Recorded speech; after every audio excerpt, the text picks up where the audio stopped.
Hello guys, welcome back to my YouTube channel. അങ്ങനെ നമ്മൾ തിരുപ്പതി ദർശനം കഴിഞ്ഞതിന് ശേഷം നമ്മൾ കാലഹസ്തിക്കാണ് കേട്ടോ പോകുന്നത്.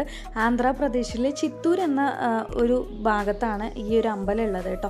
അപ്പോൾ നമ്മൾ തിരുപ്പതിയിൽ നിന്ന് ദർശനം കഴിഞ്ഞതിന് ശേഷം ഈ അമ്പലത്തിൽ പോയി തൊഴുതാൽ അത്രേ ഫലം ഉണ്ടാവുക എന്നൊക്കെ പറയാറുണ്ട്. നമ്മുടെ കാലഹസ്തി എന്നുള്ള ഒരു അമ്പലത്തിൻ്റെ പ്രത്യേകത എന്ന് പറഞ്ഞാൽ പഞ്ചഭൂതങ്ങളിൽ വായുദേവന് മാത്രമായിട്ട് കെട്ടിയിരിക്കുന്ന ഒരു അമ്പലമാണ് കേട്ടോ. അവിടേക്കാണ് നമ്മൾ പോകുന്നത്.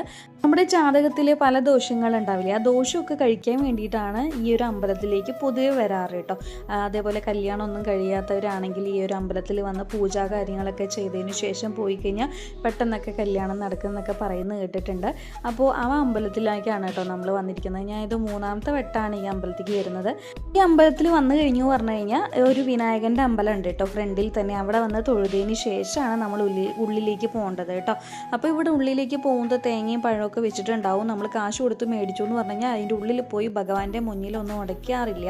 അതാണ് സത്യാവസ്ഥ കേട്ടോ. പക്ഷെ നമ്മളെ പോകുമ്പോൾ ഒരു കമ്പൽ ചെയ്ത് അത് വാങ്ങിപ്പിക്കുകയൊക്കെ ചെയ്യും. പക്ഷെ അത് വേസ്റ്റാണ്. ആരും തന്നെ അമ്പലത്തിലേക്ക് പോകുമ്പോൾ അത് വാങ്ങാതിരിക്കുക കേട്ടോ. നമ്മൾ സാധാരണ നമ്മൾ പോകുന്ന പോലെ തന്നെ പോയാൽ മതി. ഇല്ലെങ്കിൽ എന്തെങ്കിലും പുഷ്പങ്ങൾ കൊണ്ടുപോയാലും അതായിരിക്കും ഉത്തമം കേട്ടോ. അതേപോലെ തന്നെ അമ്പലത്തിൻ്റെ ഉമ്മറത്ത് ഇതുപോലെ വലിയൊരു ഗോപുരം ഉണ്ട്. ഇത് ഗോപുരം മാത്രമാണ് കേട്ടോ, ക്ഷേത്രമില്ല. ഇവിടെ ഒരു ഗോപുരം മാത്രമാണ് കേട്ടോ ഉള്ളത്. അത് നമുക്ക് കാണാം, ഫോട്ടോ ഒക്കെ എടുക്കാം. നല്ല ഭംഗിയുള്ള വലിയൊരു ഗോപുരമാണ് കേട്ടോ. അപ്പോൾ ക്ഷേത്രത്തിൻ്റെ ഉള്ളിലേക്ക് മൊബൈൽ അലൗഡ് അല്ല. നമ്മൾ ഈ പുറത്ത് കാണുന്ന ആ ചെറിയൊരു വഴി മാത്രമേ നമ്മളിപ്പോൾ കാണുള്ളൂ. പക്ഷേ ഉള്ളിലേക്ക് പോയി കഴിഞ്ഞാൽ വളരെ വലിയൊരു അമ്പലമാണ് കേട്ടോ. കുറേ നേരം ക്യൂ നിന്നിട്ടാണ് നമ്മൾ അവിടെ ഭഗവാനെ ദർശനം നടത്തി പുറത്ത് വന്നത് കേട്ടോ. അപ്പോൾ ഉള്ളിലേക്ക് സെൽഫോൺ അലൗഡ് അല്ലാത്തത് കൊണ്ട് അവിടുത്തെ വീഡിയോസ് ഒന്നും എടുക്കാൻ പറ്റിയില്ല. 3 വഴികളാണ് കേട്ടോ ഈ അമ്പലത്തിലേക്ക് ഉള്ളത്. അതുപോലെ തന്നെ ഈ കാലഹസ്തി അമ്പലത്തിൻ്റെ മുകളിലായിട്ട് കണ്ണപ്പൻ മല എന്നൊരു മലയുണ്ട് കേട്ടോ. അവിടെ പോയിട്ട് തൊഴുന്നതും ഏറ്റവും ഉത്തമമാണ് കേട്ടോ. നമ്മൾ അവിടേക്ക് പോകാൻ സമയമില്ലാത്തത് കൊണ്ട് പോയില്ല.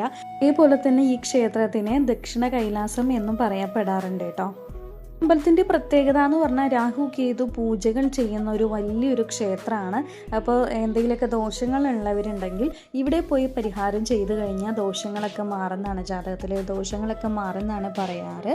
അതേപോലെ തന്നെ നമ്മൾ തിരുപ്പതി വരുന്ന വഴി ഈ ഒരു മല നിങ്ങൾ കണ്ടിട്ടുണ്ടാവും യൂട്യൂബിലും എല്ലാത്തിലും കേട്ടോ. ആ ഒരു മലയാണ് കേട്ടോ. ഇതാണ് തിരുപ്പതി മല. ഭഗവാന്റെ ഫേസ് അങ്ങനെ നമുക്ക് കാണുന്ന രീതിയിലാണ് കേട്ടോ ഈ ഒരു മലയുള്ളത്. കാണാൻ നല്ല ഭംഗിയാണ് കേട്ടോ. നേരെ നോക്കിക്കഴിഞ്ഞാൽ നിങ്ങൾക്ക് അറിയാൻ പറ്റും.